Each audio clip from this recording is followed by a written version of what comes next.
Welcome to PJ education UG TRB physics free test series நம்ம YouTube சேனலில் நம்ம பார்த்துட்ருக்கோம். மார்ச் 1லேருந்து பெய்டு டெஸ்ட் பேட்ச் ஸ்டார்ட் பண்ணுறதா சொல்லியிருந்தோம். நிறைய பேர் வாட்ஸ்அப்பில் அந்த பெய்டு டெஸ்ட் பேட்சோட சாம்பிள் பிடிஎஃப் இருந்தால் சென்ட் பண்ணி விடுங்கன்னு கேட்டிருக்கீங்க. அதனால தான் இந்த வீடியோவில் சாம்பிள் பிடிஎஃப், அதாவது UG TRB physics paid test பேட்ச்க்கான ஒரு சாம்பிள் பிடிஎஃப் தான் இந்த வீடியோவில் நம்ம பார்க்க போகிறோம். நம்மளுடைய டெஸ்ட் சீரீஸில் பார்த்தோன்னா கொஸ்டின்ஸ் எப்படி கேட்டிருக்கோன்னா, நீங்கள் சிலபஸை எப்படி அண்டர்ஸ்டாண்ட் பண்ணியிருக்கீங்க, அந்த போர்ஷனை எப்படி அண்டர்ஸ்டாண்ட் பண்ணியிருக்கீங்கன்றதை டெஸ்ட் பண்ணுறதுக்காக அண்டர்ஸ்டாண்டிங் கொஸ்டின்ஸ், அப்புறம் மெமரி பேஸ்டு கொஸ்டின்ஸ், அப்புறம் application orient questions, so problem based question, units and dimension questions. Question டைப்பெல்லாம் பார்த்தோன்னா சூஸ்லேருந்து மேட்ச்சு, அசர்ஷன் டைப் கொஸ்டின்ஸ், அதுக்கடுத்தது statement type questions, problem questions. So இந்த மாதிரி டிஃப்ரெண்ட் லெவல் ஆஃப் எல்லா கொஸ்டின்ஸுமே மிக்ஸ் பண்ண மாதிரி தான் இருக்கும் இந்த கொஸ்டின்ஸ் எல்லாமே. இப்போ நம்ம ஒரு கொஸ்டின்னா நம்ம பார்க்கலாம். ஸ்லிப் டெஸ்ட் 2ல் போர்ஷன் ஆல்ரெடி நம்ம கொடுத்துருக்கோம், ஒரு பிடிஎஃபாக டெலகிராம் குரூப்பில் கொடுத்துருக்கோம். Slip test 1, slip test 2 unit வைஸாக எந்தெந்த போர்ஷனாக நம்ம கொடுத்துருக்கோம். அப்படி பார்க்கும்போது இது slip test 2 friction to rolling வரைக்கும் இருக்கக்கூடிய போர்ஷன் தான் இப்போ நம்ம பார்க்க போகிறோம். பார்க்கலாம். ஃபர்ஸ்ட் கொஸ்டின், இதில் 50 கொஸ்டின்ஸ் இருக்கும். சாம்பிள் பிடிஎஃப்ன்றதுனால ஒரு 10 கொஸ்டின் தான் கொடுத்துருக்கோம். அதை மட்டும் இப்போ பார்க்கலாம். First question, consider the following statement and choose which are the following is true according to Leonardo da Vinci. A, the force of friction is dependent of the area of the sliding surface. Friction is proportional to the load between them. தமிழில் பார்த்துடலாம், அப்புறம் answer போகலாம். பின்வரும் கூற்றை கருத்தில் கொண்டு தேர்ந்தெடுக்கவும். Leonardo da Vinci கூற்றுப்படி பின்வருவனவற்றுள் எது உண்மை? உராய்வு விசை சறுக்கும் மேற்பரப்புகளின் பரப்பளவை பொறுத்தது. உராய்வு அவற்றுக்கிடையேயான சுமைக்கு விகிதாச்சாரமாகும். இப்போ நம்ம ஆன்சர் பார்க்கலாம். ஆக்சுவலி கொஸ்டினில் என்ன கொடுத்துருக்காங்க, ஒரு 2 ஸ்டேட்மெண்ட் கொடுத்துட்டு அந்த 2 ஸ்டேட்மெண்ட்டில் லியோனார்டோ வின்சியோட அவருடைய ஐடியா படி எந்த ஸ்டேட்மெண்ட் இங்கே கரெக்டுன்னு கேட்டிருக்காங்க. அப்படி பார்க்கும்போது friction is proportional to the load between தெம்னு இருக்கு இல்லையா, அதுதான் ட்ரூ. ஏன்னா இங்கே ஏன்னு என்ன கொடுத்துருக்காங்கன்னா, force of friction is depend of the area of the sliding சர்ஃபேஸ்னு கொடுத்துருக்காங்க. ஆனால் ஆக்சுவலாக இந்த ஸ்டேட்மெண்ட் எப்படி இருக்கணும்னா, the force of friction is independent of the area of the sliding surfaces னு இருக்கணும்.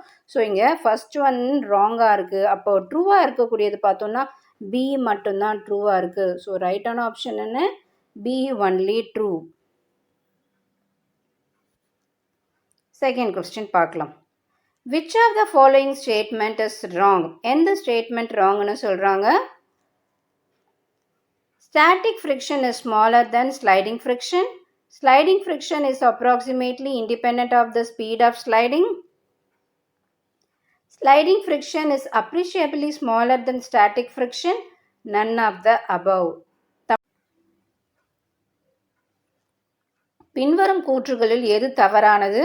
நிலையான உராய்வு சறுக்கும் உராய்வை விட சிறியது. சறுக்கும் உராய்வு சறுக்கும் வேகத்திலிருந்து தோராயமாக சுயாதீனமானது. சறுக்கும் உராய்வு நிலையான உராய்வை விட கணிசமாக சிறியது. மேற்கூறிய எதுவும் இல்லைன்னு கொடுத்துருக்காங்க.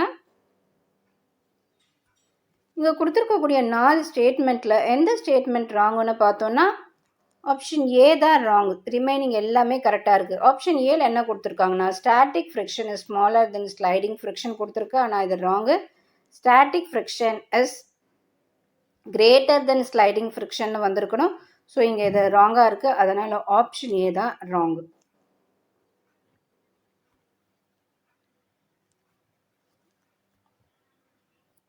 நெக்ஸ்ட் ஒன் பார்க்கலாம்.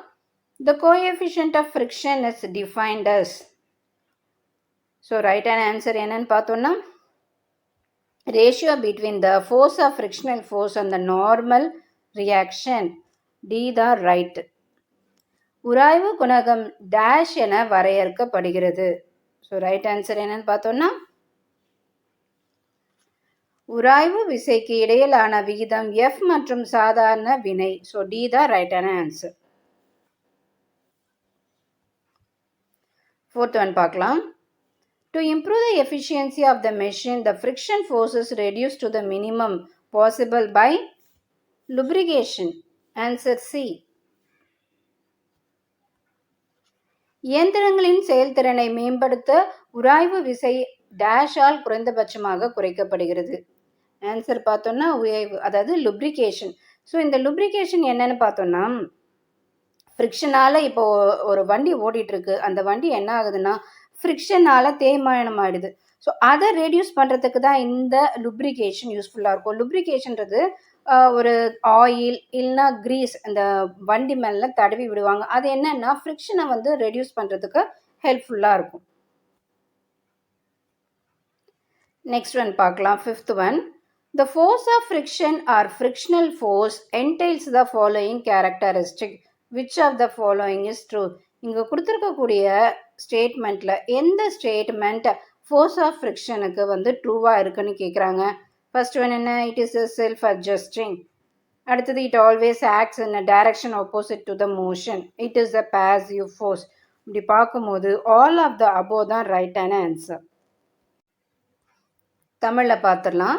உராய்வு விசை பின்வரும் பண்புகளை கொண்டுள்ளது. பின்வருவனற்றுள் எது உண்மைன்னு கேட்டிருக்காங்க. இது ஒரு சுய சரி செய்தல், இது சரி. இது எப்போதும் இயக்கத்திற்கு எதிர் திசையில் செயல்படுகிறது, இதுவும் சரி. இது ஒரு செயலற்ற விசை, இதுவும் சரி. அப்போ ரைட்டான ஆன்சர் என்ன? மேலே உள்ள அனைத்தும். ஆப்ஷன் டி தான் right. Next one match. Match the following. Rolling friction. So rolling friction பார்த்தோம்னா the force that acts when a body rolls over a surface. ஒரு சர்ஃபேஸ் மேலே இன்னொரு ஆப்ஜெக்ட் வந்து அப்படியே ரோல் பண்ணிட்டு போகிறது. அதனால் ஃபர்ஸ்ட் ஒன் ஏ தான் ரைட் ஆன்சர். அடுத்தது என்ன? Viscous force. So viscous force பார்த்தோன்னா the friction that occurs when a thin layer of lubricant separates two surface. Option B. அடுத்தது என்ன? Boundary friction. The friction that exists between two surface separated by balls. So இது வந்து option. அப்போ ரைட்டான answer எங்கே இருக்குது? Option பியில் தான் இருக்குது. நெக்ஸ்ட் ஒன் போயிடலாம். The kinetic friction is about dash percentage of the limiting static friction.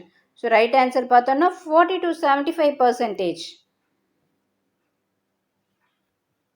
இயக்க உராய்வின் அளவு கட்டுப்படுத்தும் நிலையான உராய்வின் டேஷ் சதவீதமாக உள்ளது. 40 to 75%.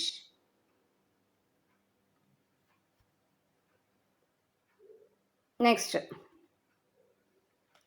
For extremely dash relative velocities, the coefficient of kinetic friction and apparently become equal to the coefficient of the static friction.